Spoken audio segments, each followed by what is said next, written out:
I want to dig a little deeper into the actual the deeper aspect of confirming his death. Yeah.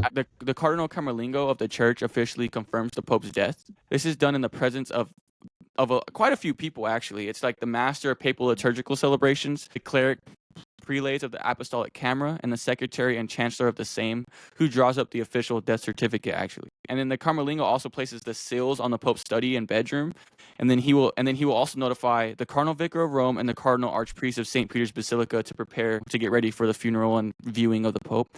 Then inform all cardinals of the Pope's passing, so that they may make their way to Rome. Then the Pope's fisherman rings and papal seals are broken, signifying the end of his authority of the church. But also, I think there's a really important part of all this is the Cardinal Camerlengo. And in this case, it's Cardinal Kevin Farrell, an Irish American who was once bishop of the Dallas Diocese, and Pope Francis did appoint him. His role is to confirm the Pope's death, perform some of the rites connected to the papal funeral, oversee the preparations for the conclave, and manage the administration of the Holy See until the election of the next Pope.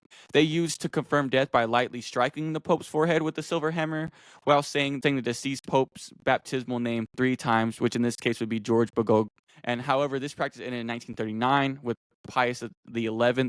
Since then, it has been replaced by the simple act of drawing a veil over the Pope's face. And I just feel like I wanted to get into that a little bit more because I was doing a research in the Cardinal Camerlengo, and he plays a big role when it comes to in that little period where after the Pope dies into the next Pope, into the next pontificate.